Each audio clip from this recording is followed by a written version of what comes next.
आजानुलम्बितभुजो कनकावदात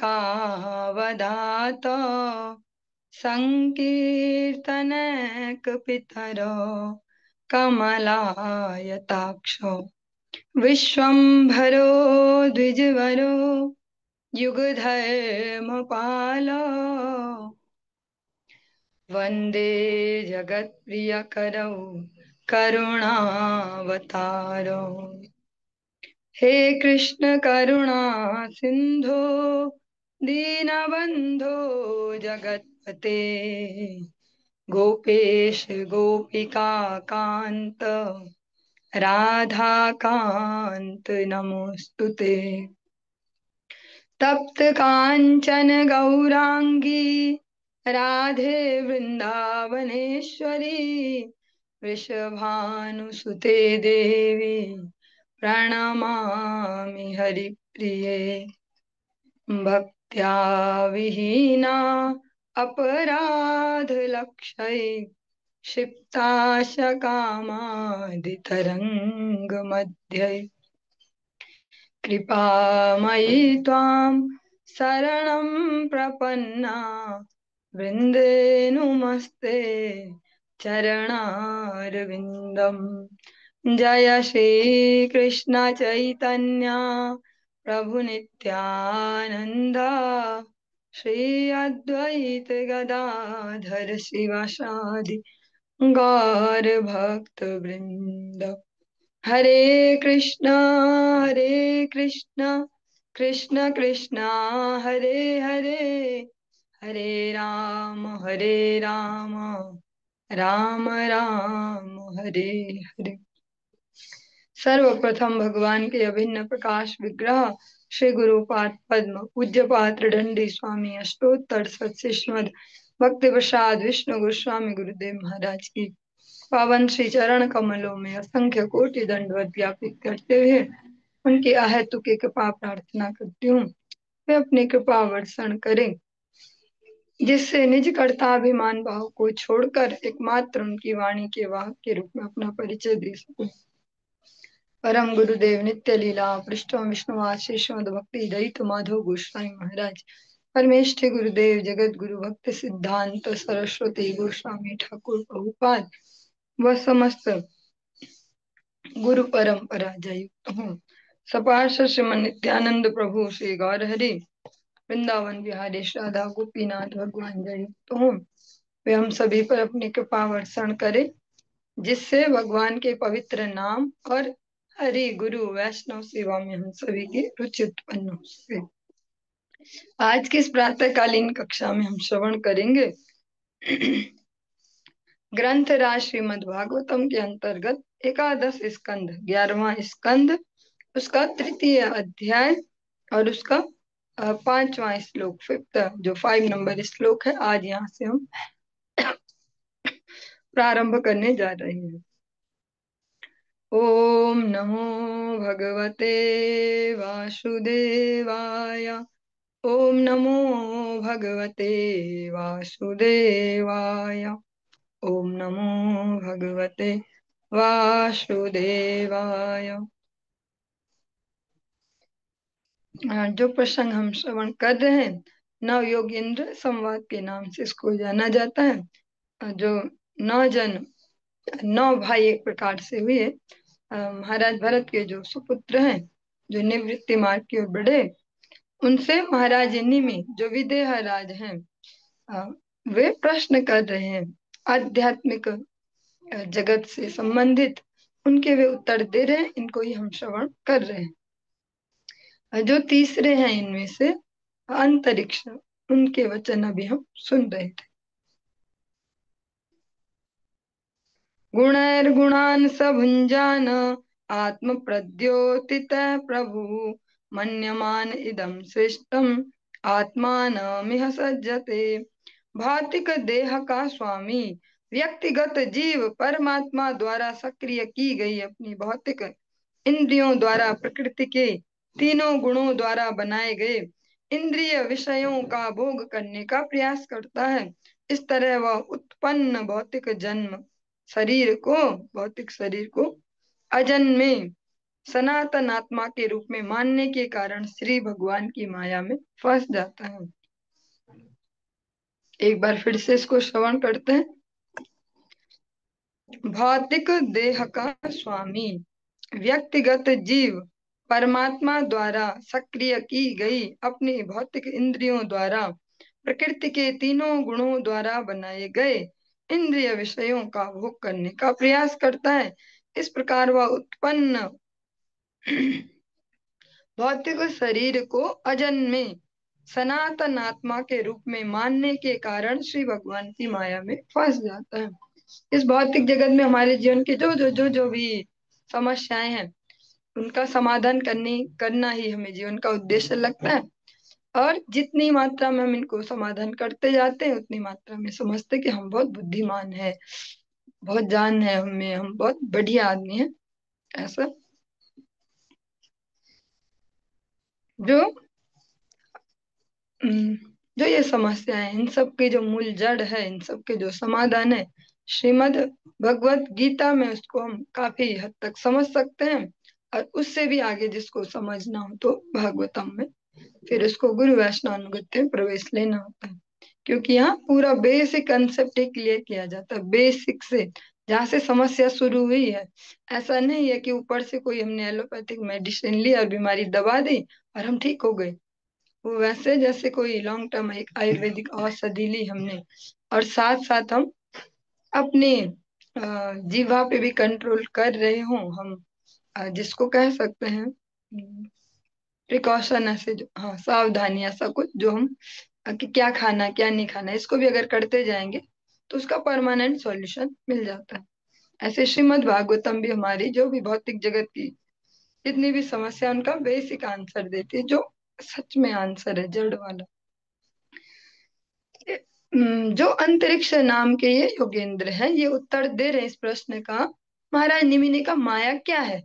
और ऐसे इस जगत में भी हमने बचपन से बहुत बार सुना माया माया, ऐसे माया मोह सब छोड़ो, माया छूटती नहीं, भगवान की माया, ऐसे ऐसे। पर अभी निमि महाराज जो हैं उन्होंने भी तो सुने ही होंगे ऐसे अलग अलग प्रश्न। और वे पूछ रहे हैं आज स्पष्ट करके एक एक प्रश्न को, भक्तों के क्या गुण होते हैं, भक्त कैसे बोलते हैं, ऐसा क्या करते हैं कि भगवान के प्रिय बन जाते हैं, भगवान माया क्या है। हाँ ये सब हमारे बिहाफ पे कह सकते हैं, एक एक करके पर्टिकुलर प्रश्न पूछ रहे हैं कि इसका क्या, अब इसका क्या। जो माया का जो परिचय दे रहे हैं ये अंतरिक्ष नाम के योगेंद्र, उसको हम श्रवण कर रहे हैं कल से। जो भौतिक देह का स्वामी है, अभी जो जीवात्मा है ये तो हम सभी जानते हैं ना बेसिक, कि कुछ रहता है शरीर में जो जाता है तो सभी दुखी हो जाते हैं कि चला गया हमारा रिश्तेदार, जबकि शरीर वही होता है रिश्तेदार का, और लगता है कोई चला गया।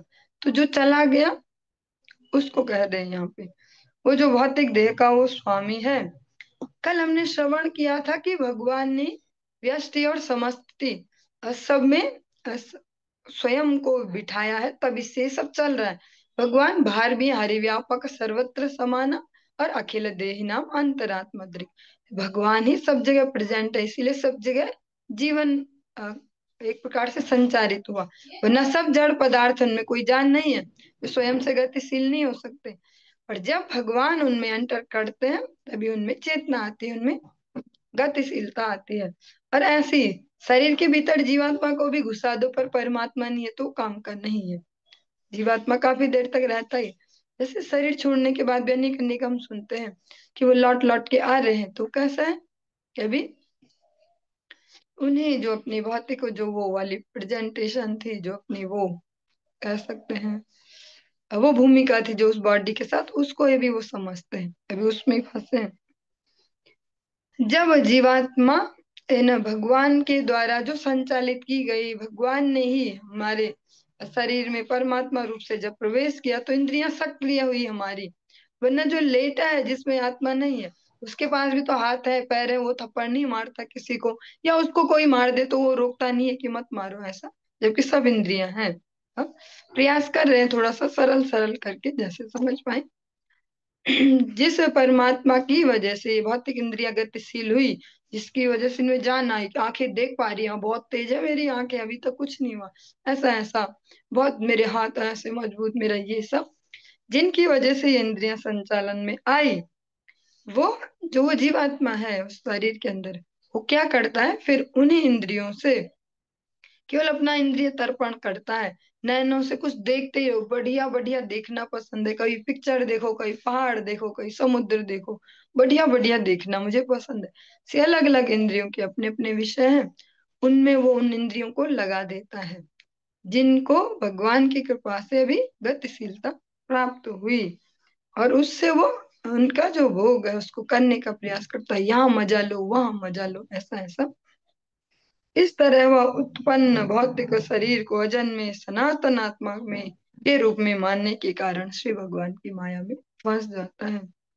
जब भगवान से अपने संबंध को भूल जाता है, कृष्ण भूलि से जीव अनादि बहिर्मुख, अतएव माया तारे देह संसार आदि दुख। जब वो भगवत विस्मृति हो जाए, कि भैया भगवान की वजह से हम ये सब ऐस मजा ले पा रहे हैं, उन्होंने दी है ये इंद्रियों की गतिशीलता, उनकी वजह से बोल पा रहे हैं हम, उनकी वजह से सूंघ पा रहे हैं, ऐसा जब ये भूल जाए, और अपने केवल अपने इंद्रिय तर्पण में उन इंद्रियों का उपयोग करें, मुझे मजा आए, मेरे हाथ है तो मेरा ही काम करेंगे मेरे हाथ, मुझे देखना, मेरी आंखें तो वही देखेंगे तो मुझे पसंद है भैया, ऐसा जब ऐसा हो जाता है तो क्या होगा, फिर जो भगवान के नित्य दासत्व वाली जो बुद्धि, वो डंप हो जाती है, वो विस्मृति हो जाती है, कृष्ण भूलि से ही जीव अनादि बहिर्मुख। और फिर क्या होगा, जब भगवान की विस्मृति हो जाएगी, तो जो हम खुद को देख पाते मिरर में ऐसा, इसको ये मैं मान लेते कि मैं यही शरीर हूँ, और इसकी ही सेवा मेरा परम धर्म है, मेरे पेट में ही बढ़िया बढ़िया जाए, जो जो भी नाम बोल सकते हैं, नाम मैं नहीं बोल रही, ऐसा ऐसा ऐसा, मतलब मैं यही हूँ, मुझे ये पसंद है, मुझे रस मलाई पसंद है, मुझे छोले भटूरे पसंद, यही फेमस होता है, ऐसा ऐसा, मतलब मैं यही हूँ बस, मैं इतना सही हूँ। वो ये भूल जाता है कि मैं इसको छोड़ के जाता भी हूँ और इसमें आता भी हूँ, ऐसे बहुत सारे जा भी रहे, ये बहुत बड़ा अम, इसको बहुत बड़े कह सकते हो, क्या कहते हैं वो, आश्चर्य, बहुत बड़े आश्चर्य में भी इसकी गिनती है, कि सबको मरते देखते हैं, पर हमें यकीन नहीं होता कि हम भी मरने वाले हैं कभी ना कभी। हम तैयारी फिर भी ऐसी करते हैं, कल सुबह की सब्जी क्या है, जाने वाला तो चला गया, हमने अपना तो देखना ही है ना, सब व्यवस्थाएं सारे काम धंधे पहले ऐसे, किसी को यकीन नहीं होता कि एक दिन हम भी जाएंगे। सबसे बड़ा आश्चर्य से जब वो जीवात्मा भूल उनको ही भूल जाता जिन्होंने इंद्रियों में संचालन दिया, जिनकी वजह से उनमें गतिशीलता है, तब क्या होता है, जो भगवत माया है, जैसे हरि व्यापक सर्वत्र समान है, ऐसे उनकी माया भी व्यापक सर्वत्र समान, वो हर जगह ही विद्यमान है, कोई ऐसी जगह नहीं है जहाँ वो नहीं है। तो वो जही वो कृष्ण विमुक्ता वाली, और इस जड़ शरीर में मैं बुद्धि हुई, वही वो बगल से ऐसा कहते चैतन्य चरितमृत में, जो माया है, जो निकट है, जो माया है, वो उसको झपटी है, धरे उसको पकड़ लेती है। पकड़ लेती है, कैसे पकड़ लेती है, कि कोई देख रहा है, पकड़ लेती है, पकड़ लेती है अलग अलग प्रकार से, हम अलग अलग अभिमानों में मत तो हो जाते हैं। जरूरत ही क्या है हमें, भगवान की जरूरत क्या है जानने की, कि मनुष्य क्यों बने हम, या क्या, हम इतना ही बहुत है कि हम ये हैं, और हम बस इसके लिए सब करेंगे, मैं ये हूँ, इससे संबंधित जो है वो मेरे हैं, सारी झक्का मैं इसके लिए ही मारूंगा या मारूंगी, इस देह के लिए और इससे संबंधित लोगों के लिए, तब वो जो भगवान माया उसको पकड़ लेती है।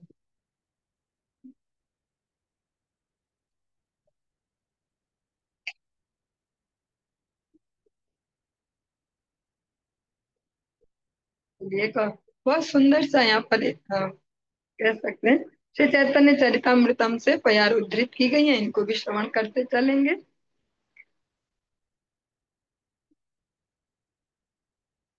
शुद्ध भक्त के आध्यात्मिकृत शरीर के प्रति श्री भगवान की अनुरक्ति के संबंध में श्री जीव गोस्वामी के कथन की पुष्टि करते हुए श्रील भक्ति सिद्धांत सरस्वती ठाकुर ने ये चैतन्य चरितमृत के दो प्यारे श्लोक जो भी कहे उनको उद्धृत किया। जब ये हम ऐसे सूक्ष्म विषय सुनेंगे, तब अगर कोई भी गौड़ी वैष्णव हो तो भक्ति विनोद ठाकुर जी, या जगत गुरु भक्ति सिद्धांत सरस्वती गोस्वामी ठाकुर का ही रेफरेंस देंगे, क्योंकि वास्तव में वो ही इन सब्जेक्ट को पकड़ सकते और अच्छे से समझा सकते हैं, जिससे हम समझ पाए। दीक्षा काले भक्त करे आत्मसमर्पण, से काले कृष्ण तारे करे आत्मसम, से देह करे तारे चिदानंदमय, अप्राकृत देह तारे चरण भजय। जो हम प्रसंग सुन रहे हैं वो क्या है कि अपने स्वरूप को भूलना। इसमें जो हम श्रवण कर रहे हैं उसका इलाज है, वो उस बीमारी का ही इलाज है। जो दीक्षा है, जो गुरु पदाश्रय है, हरिनाम दीक्षा,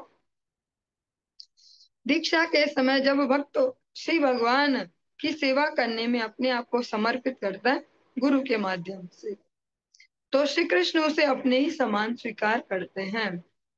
जब इस तरह भक्त के शरीर का अस्तित्व आध्यात्मिक हो जाता है, तो भक्त उस दिव्य शरीर में श्री भगवान के चरण कमलों की सेवा करता है। जो ये सारी समस्या, उसका एकमात्र समाधान है गुरु पदाश्रय। और केवल उतना ही नहीं कि हमने सो कॉल्ड दीक्षा ले ली और मजे मार रहे हैं, साथ साथ समझे भी उन गुरु तत्व को, उनकी सेवा को, उनके अनुशासन को।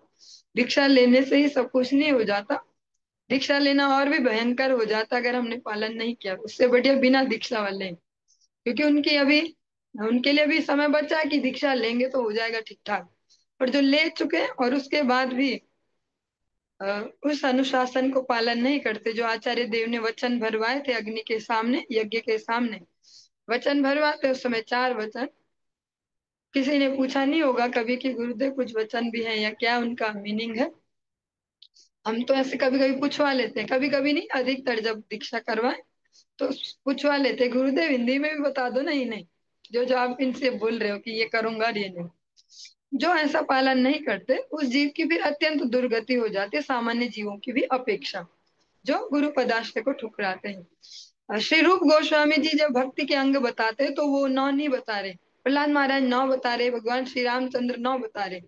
रूप गोस्वामी जी आचार्य हैं और वो हम जैसो जीवों की स्थिति समझते, इसलिए बहुत अच्छे से एक्सप्लेन करके पूरे 64 अंग भक्ति के बताए उन्होंने, जिससे हम ये ना बोल पाए आत्मसमर्पण होता है क्या, ऐसा आत्मनिवेदन, ऐसे श्रवण अच्छा, कीर्तन अच्छा, ऐसा तो हमारे एक शब्द बन के रह गए। रूप गोस्वामी जी अच्छे से एक्सप्लेन करते कि इसका मतलब ये, इसका मतलब ये, इतने सारे अंग सब बता दिया। से प्रारंभिक जो भक्ति के अंग बता रहे हैं रूप गोस्वामी जी, 3 अंग जो बिल्कुल शुरू के बताए, उनमें भगवान का कहीं नाम नहीं है। भक्ति के अंगों में प्रारंभिक जो 3 बताए रूप गोस्वामी जी ने, उनमें प्रारंभिक 3 अंगों में भगवान का नाम नहीं है, गुरु से संबंधित ही है। गुरु पदाश्रय, गुरु सेवा, जिनके वचन है, जिनका अनुशासन है, उसको पालन करना, वरना हम फैशनेबल भक्त तो बन जाएंगे और कह भी सकते हैं, हमारी तो दीक्षा हो गई है, हमारी तो दीक्षा हो गई है। पर अगर शिक्षा नहीं हुई है, आचरण में नहीं आया है, तो उतना अपराध लगते जाएगा और वो अपराध हमें नरक से भी नीचे ले जाएगा, जो उससे भी नीचे कुछ है, रसातल, वहां ले जाएगा। इसमें परम आवश्यक है पहले गुरु तत्व को समझे, तब गुरु पदाश्रय ले। ऐसा नहीं है फैशन के जैसे उसकी दीक्षा मेरी भी हो जाए तो बढ़िया।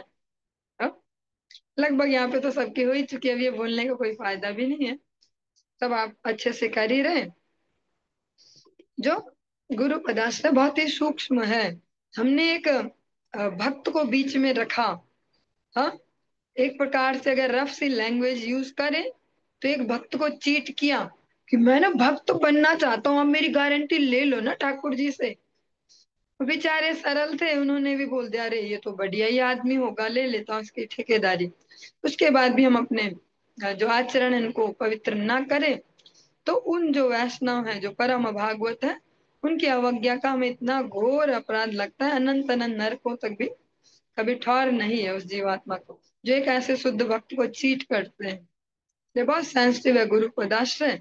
पहले समझना होता है भक्तों के सन्निधि में कि गुरु तत्व है क्या, गुरु पदाश्रय क्या, तब जाके उसको लिया जाता है।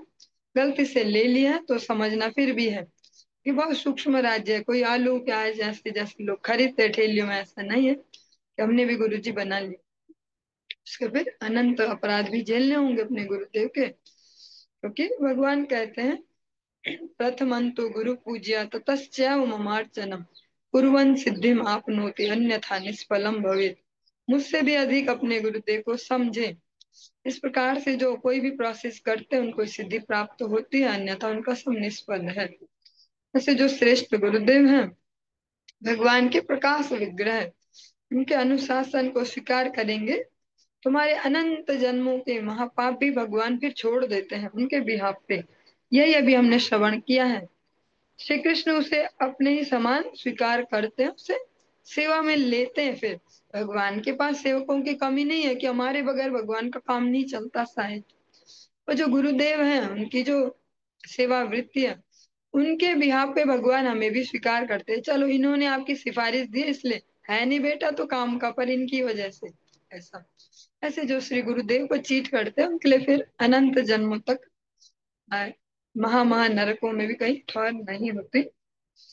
और जो उनके प्रति अनुशासन को स्वीकार करते हैं, जो वो देते हैं, यस्य देवे पराभक्तिर यथा देवे तथा गुरु तस्येते कथिता यथा प्रकाशन्ते महात्मना।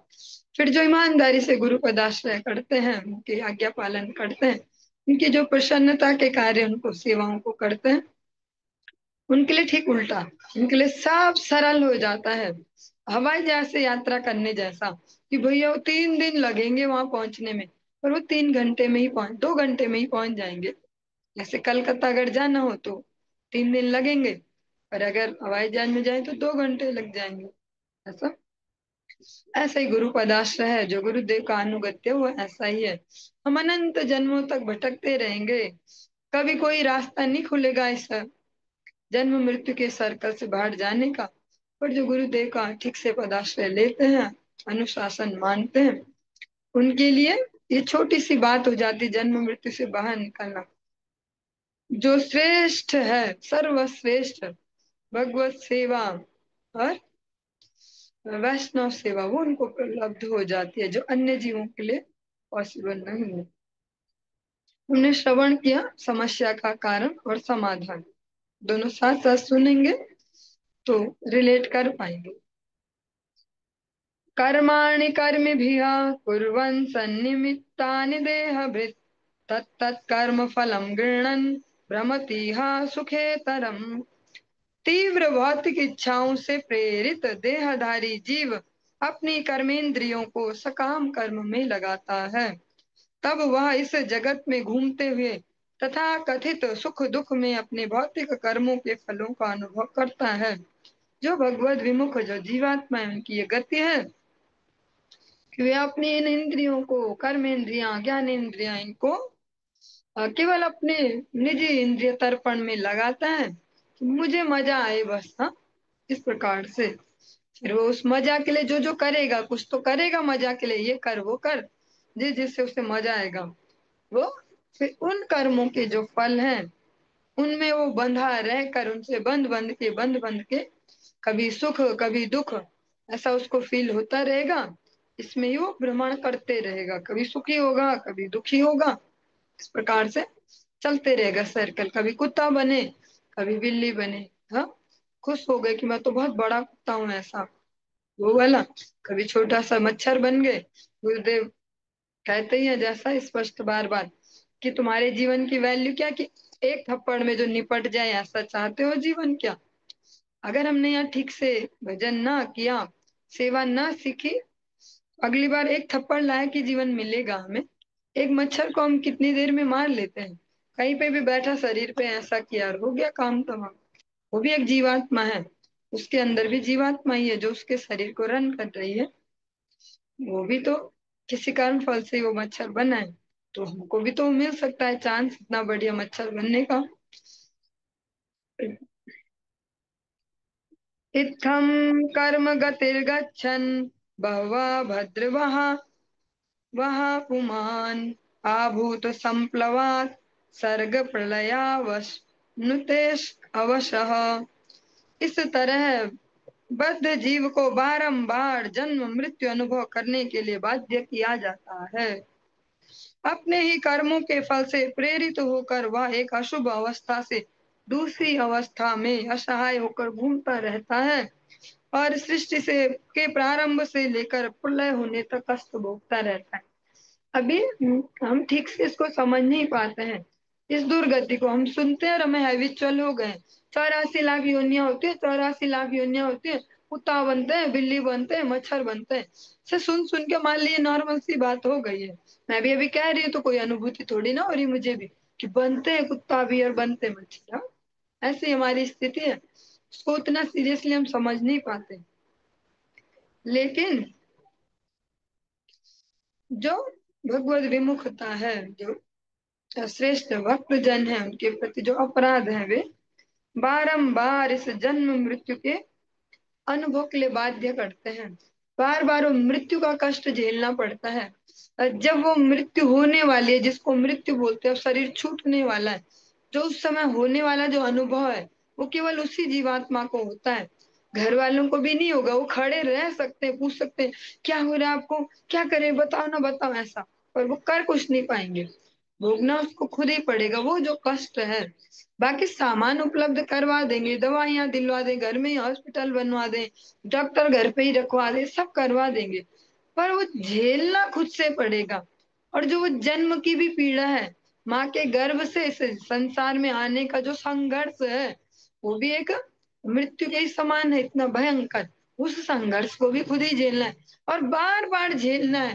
कुत्ता बनना है तब भी झेलना है, बिल्ली बनना तब भी झेलना, मच्छर बनना तब भी झेलना। ऐसा जो ये सूक्ष्मता है, अगर इसको अनुभव कर पाए थोड़ा सा भी कि इतनी दुर्गति, तो शायद फिर कोई जीव भी भक्ति शून्य न रहे।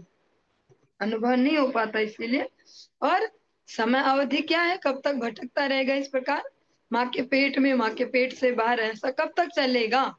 सृष्टि के प्रारंभ से और प्रलय तक बारंबार यही चलता रहेगा।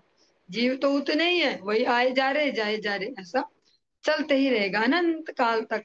जैसे हम इतना इजीली सोच लेते हैं कभी कभी कि क्या जा रहा है ऐसे, ठीक है सब ठीक है ऐसे, पर सब ठीक नहीं है। जो बुद्धिमान है वे आने वाली समस्या के प्रति गंभीर होते हैं, इग्नोर नहीं करते उसको। इग्नोर करता खरगोश, वो देखता है कि सामने से बाघ आ रहा है, मुझे खा जाएगा, आंख बंद कर देता वो, बस लो, कहाँ है बाघ, कहाँ है समस्या, आंख तो बंद हो गई। और वो बाघ आता है और उसे खाता है।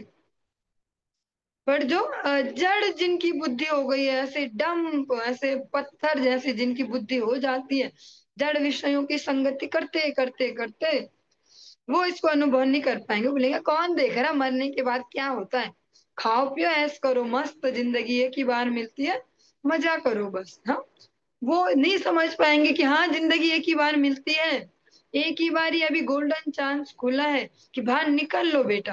हाँ, हम देखते हैं अनेक अनेक लोग हैं जिनको एक ही अवसर मिले और वो जीवन में बहुत बड़े बन गए। उन्होंने बस एक ही अवसर को कैच किया था। मनुष्य जन्म भी एक ही अवसर मिला है और भगवान इतने दयालु हैं, अपने लोगों को अपने घर से यहाँ भेजते हैं। जाओ इनकी याददाश्त वापस दिलाओ, एक मौका है, इनको ट्रीटमेंट दो। हाँ, चलो एक मैं तुम्हारे लिए इनके लिए इमरजेंसी छूट देता हूँ। हालत तो नहीं है इनकी ऐसी छूट देने लायक, पर चलो फिर भी जाओ, तुम इन्हें याद दिलाओ इनकी स्थिति और वापस खींचो। जो तब भी नहीं समझते, अनंत जन्मों तक इन दुर्गतियों को झेलते रहेंगे। यहाँ भी झेलेंगे, वहां तो झेलेंगे, यहाँ भी झेलेंगे अनेक अनेक प्रकार के क्लेश। लेकिन जड़ बुद्धि तब भी ये नहीं बोलेगी कि देख अभी भी तो भुगत रहा हूँ, अभी भी सुधर जाऊं। बोलेगी ठीक है दवाई खा लेते हैं। लोग हमें गाली दे रहे, कान बंद कर देंगे। घर वाले कुछ पूछते नहीं है, बस कान बंद कर दो। ऐसा ऐसा इस प्रकार से चलाएंगे। अभी ये नहीं समझ पाएंगे इतनी दुर्गति क्यों है हमारी, के कारण को श्री मध्वाचार्य जी के अनुसार, जो इसका तात्पर्य थोड़ा इसको भी श्रवण करेंगे क्योंकि बहुत सूक्ष्म विषय है। ऐसे नहीं है कि हम यहाँ से फटाफट भाग के आगे पहुंचे। ये क्योंकि श्रीमद् भागवत जी जो है विश्राम की ओर जा रही है ना, यहाँ पे भी एकादश स्कंद तक हम पहुंच गए। गुरु वैष्णव भगवान की कृपा से इतनी बड़ी यात्रा हमने पार कर ली। श्रील मध्वाचार्य के अनुसार यह सुन लेने पर भी कि इस भौतिक जगत में जीव को बारंबार जन्म लेना और मरना होता है, किसी ने ये सुन लिया है कि यहाँ ऐसा है भैया सिस्टम, ठीक है, जिसके कानों तक ये आवाज पहुंच गई है कि बार बार जन्म लेना पड़ता, मरना पड़ता, कर्मों के फल भुगतने पड़ते हैं। यदि और फिर भी यदि कोई व्यक्ति ऐसे असहाय जीव को सभी बातों में ईश्वर के तुल्य मानता है तो वह निश्चित ही ब्रह्मांड के उस गहनतम अंधकार में जा गिरेगा जहां से निकल पाना कठिन होता है। अगर हम में से जो भी एक बड़ी बड़ी सभी एक मैच्योर एज में ही है, हमको भी कोई एक अंधेरे कमरे में बंद कर दे तो वह लाइट की कोई व्यवस्था नहीं, खिड़की दरवाजा रोशनदान कुछ नहीं, बिल्कुल घनघोर अंधेरा, कितनी देर सरवाइव करेंगे, कितनी देर तक ऐसे अपने अहंकार को बचा के रखेंगे, कुछ नहीं बोलना है, कुछ नहीं बोलना, तो सब चीखना चिल्लाना शुरू हो जाएगा। जब वो गहनतम अंधकार मिलेगा, वहां फोन नहीं होगा हमारे पास चलाने को कि क्या है कोई बात नहीं, फोन है टॉर्च चला लो, वीडियो देख लो बैठ के ठाट से, खोल तो देंगे बाद में दरवाजा, कुछ ऐसा नहीं है हमारे पास। केवल गहन अंधकार में भेज दिया, कितनी देर सरवाइव करेंगे। हम जो ये सब सुन रहे हैं बोल रहे हैं, मैं भी ज्यादा देर सरवाइव नहीं कर पाएंगे। हाँ, अंदर की जो हृदय दौर बल्यता है वो बोलेगी चिल्ला, बुला किसी को बुला, बचाओ बचाओ, ऐसा। ऐसा ही यहाँ पर मध्वाचार्य जी कहते हैं कि जिसने ये सुन भी लिया हो, भगवान ने जिस तक ये संदेश पहुंचा भी दिया हो अपने संदेश वाहकों के द्वारा, अपने भक्तों के द्वारा, किस जीवन मरण की दुर्गति से बाहर निकलो वरना इसमें ही रह जाओगे, अगर अभी ना निकल पाए, और तब भी उसको लगता है ठीक है ऐसे चलते रहता है, क्या ये तो मरना जीना लगा धंधा है, क्या हो गया, चलते रहता है, उसका क्या होगा। अभी तो एक एग्जाम्पल लिया यहाँ का, हमारे ही घर के, चलो दूसरी जगह छोड़ो, हमारे ही घर के किसी कमरे में बंद कर दे अंधेरे में, घोर अंधेरे में, वहां भी हम सरवाइव नहीं कर पाएंगे। यहाँ कह रहे हैं जो ऐसा जीव है, जो ऐसा सुन भी दिया जिसने और तब भी अपनी हरकतें ना सुधारे, ऐसे लैंग्वेज इसलिए बोलनी पड़ रही है, हमने ऐसी सुनी ऐसी समझ में आती है, तब भी अपने आचरण को ना बदले, ना हो सीरियस अपने आध्यात्मिक जीवन के लिए, तो उसको उस ब्रह्मांड में भी अनेक अनेक ऐसे अंधकारमय जगह हैं, जैसा यहाँ हम बना देते हैं आर्टिफिशियली कोई रूम को काला करके, पर सच में इस ब्रह्मांड में ऐसे ऐसे भी लोग हैं, ऐसी जगह है जहाँ गहन अंधकार है, वहां फेंकते हैं उस जीवात्मा को, फिर ले बेटा अनंत समय तक यहाँ सड़ता रहे, क्योंकि जहां से निकल पाना अत्यंत कठिन होता है, और वहां से फिर ऐसा उद्धार नहीं है कि आजा कोई आ गया अचानक से, अब फिल्मों जैसा कुछ जादू हुआ कोई हीरो बचाने आया ना। जिस हीरो ने सुपर हीरो भेजे थे हमारे पास कि जाओ इसको याद दिलाओ कि तुम जीव हो, तुम भगवान के अंश हो, भगवान की सेवा ही तुम्हारा वास्तविक कर्तव्य है, जिसने ये ना सुनाया फिर उसको बचाने कोई नहीं आता, वही अनंत जन्मों तक वो भटकता है। जो इतना श्रवण करके भी जिसके बुद्धि में वो ना घुसे, फिर गुरु वैष्णव भी उसकी उपेक्षा करते हैं कि जा बेटा मर जा, फिर जब समझ में ही नहीं आ रहा तो अब क्या करें हम। इसीलिए थोड़ा सूक्ष्म बुद्धि चाहिए, और वो सेवा वृत्ति से और अनुशासन पालन से ही हो पाएगा। वो सब भी वैष्णव संघ को अगर हम आदर पूर्वक लेंगे तब हो पाएगा। हम दिख तो रहे रात दिन घूम रहे हैं, सब भक्तों के साथ ही तो घूमते हैं हम रात दिन, पर संग नहीं कर रहे हम उनका, उनको तंग कर रहे हैं। संग नहीं कर रहे, उनको तंग कर रहे। मच्छर तो संग में ही रहते हैं मनुष्यों के, रात दिन कू कू करते हैं उनके आसपास, वो भी तो संग कर रहे हैं ना, वो तंग कर रहे हैं। से जुए होते हैं, किसी भक्त के सिर में अगर जुए हो जाए, कोई शुद्ध भक्त हो कोई भक्त हो प्रैक्टिस करता है, बरसाते भीग गया बाल ऐसे ही रह पाए सूखे नहीं, जुए पड़ जाए, तो वो जुओं को भी भगवत संग हो रहा है ना, तो उनका भी उद्धार हो जाएगा, पर नहीं होगा, क्योंकि वो संग नहीं कर रहे, वो तंग कर रहे हो, खून पी रहे हो। इसी भक्ति राज्य में भक्तों के आसपास घूमते रहने से भक्ति नहीं होगी, उनका संग करेंगे, समझेंगे कि वो किस चेतना से जीते हैं, किस विचार में जी रहे हैं, किस भावनाओं से वो इस सेवा कार्य को करते हैं, जब उसको करेंगे तब होगा संग, अनुशासन पालन करेंगे तब होगा संग, वरना होगा तंग। कि बहुत सारे लोग हैं जो सालों सालों से, कह सकते हैं परमहंस साधुओं के साथ भी घूम रहे हैं, परिवर्तन नथिंग, में चेंज नहीं है, ये संग नहीं कर रहे, वो तंग कर रहे हैं। तो जो ये प्रैक्टिकल शब्द है ना, जो ये शास्त्रीय शब्दों से अलग है, इनको थोड़ा समझेंगे तो हमारे लिए इजी होगा। संग करना में तंग नहीं करना, तब हम उस अनुशासन में रह के अपने जीवन को धन्य कर पाएंगे। वरना हमारे कहाँ गति होगी, इतना बड़ा चांस मिला, इतने बड़े अरबपति का बेटा होके उसको तमीज नहीं हो उस पैसे को यूज करने की, तो भिखारियों से भी बदतर जीवन जिएगा। हाँ, अगर वो अनुशासन ना सीखे अपने उस अरबपति पिता से, इसको यूज कैसे करता है बेटा इस संपत्ति को, भिखारियों जैसा जीवन जिएगा। अनेक अनेक ऐसे भौतिक एग्जाम्पल हम सभी देख ही तो रहे सोशल मीडिया में आए दिन, कि थे पिताजी इनके अरबपति, राज हैं ये रोडपति, क्योंकि उन्होंने उनसे वो अनुशासन नहीं सीखा कि इसको मेंटेन कैसे करते हैं, इसको सदुपयोग कैसे करते हैं। ऐसे ही भक्ति राज्य में भी है। शब्द थोड़े अब हर दिन लगभग भारी भारी होते जा रहे हैं, मुझे बोलने में भी कष्ट ही होता है, फिर भी आवश्यक तो है, तभी हम थोड़ा प्रमोशन ले पाएंगे। यही हम सबका लक्ष्य है ना। हर दिन हम इतने, जिसको प्राइम टाइम बोल सकते हैं, सुबह 8 से 9, शाम 8 से 9 फोन खोल के बैठ जा रहे हैं। घर वाले भी सोचते हैं नया ही धंधा शुरू कर दिया इन्होंने, पता नहीं क्या है, फोन के मुंह पे बैठ जाते हैं। तो परिवर्तन भी आवश्यक है, जब इतनी मेहनत हो रही है, परिवर्तन भी आवश्यक है। हमारे जो आचरण है वही प्रचार का सशक्त माध्यम है। आपन आचार्य जीवेर सिखाए, आपन न आचार्य न जाना सिखाए। महाप्रभु कहते हैं आचरण में हो तब सिखाने जाओ, आचरण में ना हो तो उतना ही सिखाओ जितना आचरण में, तब कोई सुनेगा।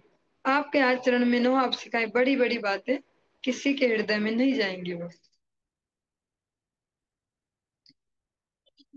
धातु पप्लव आसन्ने व्यक्तम द्रव्य गुणात्मकम, अनादि निधन कालो या व्यक्ताया उपकर्षति। जब भौतिक तत्वों का संहार सन्निकट होता है, तो सनातन काल रूप में पूर्ण पुरुषोत्तम भगवान स्थूल तथा सूक्ष्म गुणों वाले व्यक्त जगत को समेट लेते हैं, तथा सारा ब्रह्मांड अव्यक्त अवस्था में लुप्त हो जाता है।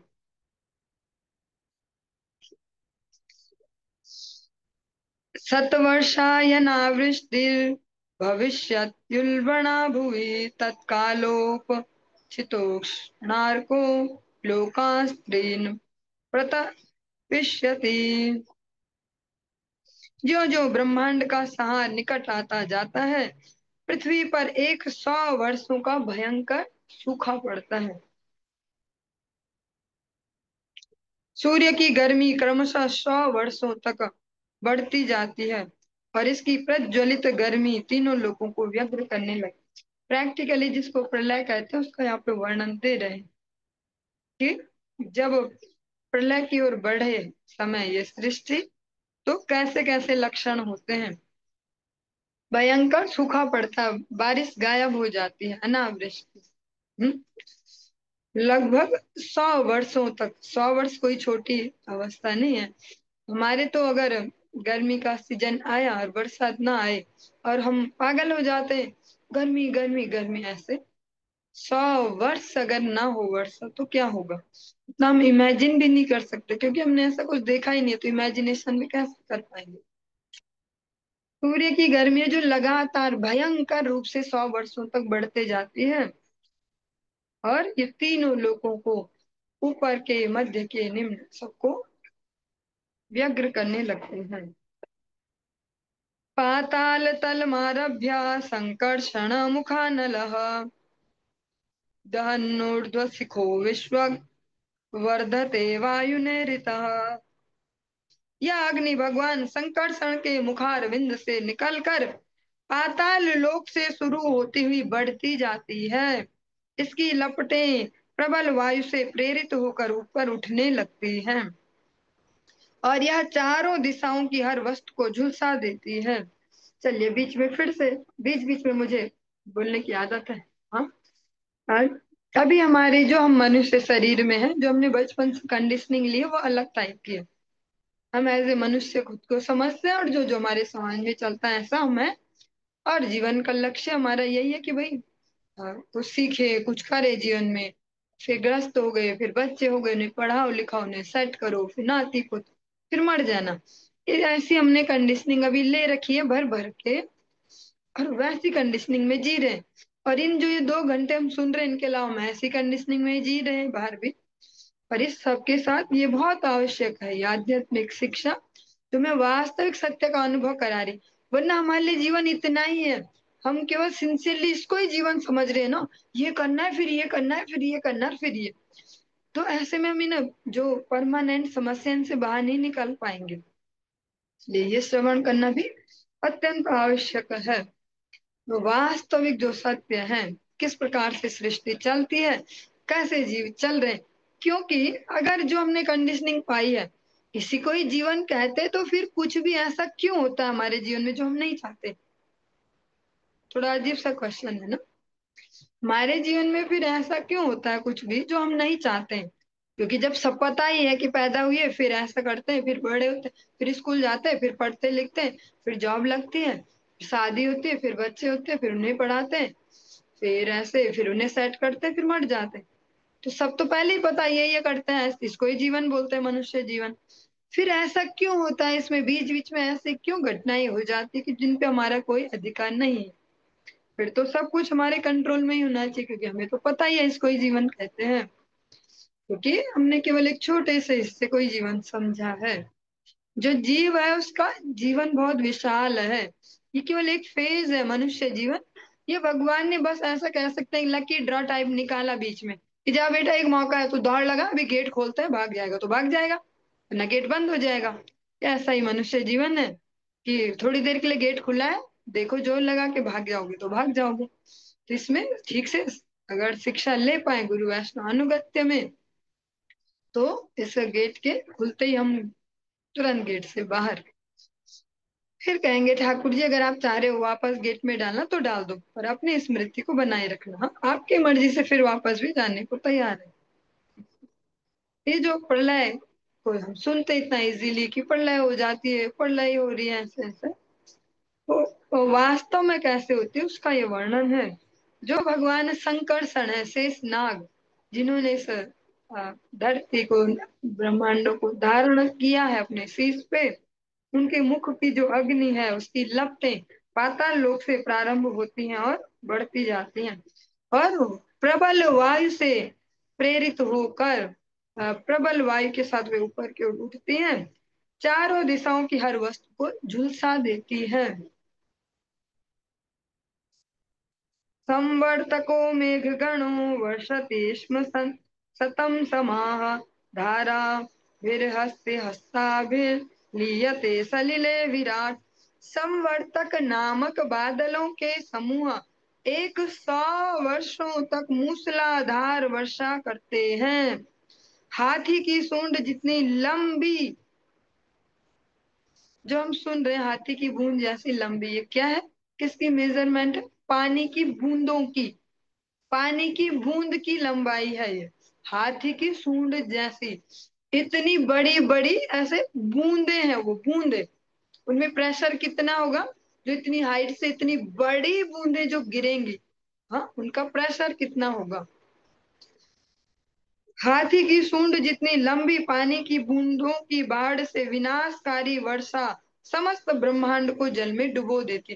पहले तो 100 सालों तक भयंकर आग निकली सूर्य से, उसने झुलसाया, बारिश बिल्कुल गायब, सूख जाए बिल्कुल।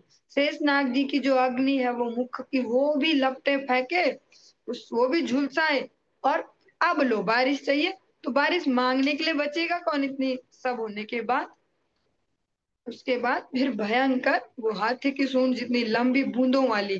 और बारिश में 10 बूंद तो नहीं होंगी ना, हम सोचे इतनी बड़ी बड़ी बूंदे तो 10 बूंद में ही हो जाए काम तमाम। बूंदे भी फिर वो अनलिमिटेड होंगी। अभी भी जो बारिश होती है आजकल जो चल रही है, हमारी तरफ तांडव देख रहे हैं, गांव के गांव गायब हो गए। यहाँ पे बाजार था, अभी तो रेगिस्तान जैसा लग रहा। ये तो रौखड़ नदी जैसा कुछ लग रहा, नदी का किनारा। अभी हम ये देख रहे हैं जहाँ अभी इतने प्रलय नहीं आई है, हम सब तो अभी आराम से बैठे, हमारे यहाँ तो कुछ नहीं हो रहा, हम बस न्यूज जैसा सुन रहे हैं कहीं हो रहा है। पर उन लोगों के लिए तो आ गई ना प्रलय। ऐसे इसको थोड़ा समझना सूक्ष्म है, मेरे बस का तो नहीं है ऐसे एक्सप्लेन कर पाना, फिर भी मैं जुगाड़ लगा दिया। जो वो लोग हैं उनके लिए तो आ चुकी है ना प्रलय, जो उसमें मरे उनके लिए तो प्रलय ही आई ना। ऐसे हम बस सेफ जोन में, तो हमें लग रहा है कि अभी तो चलते रहेगा अभी।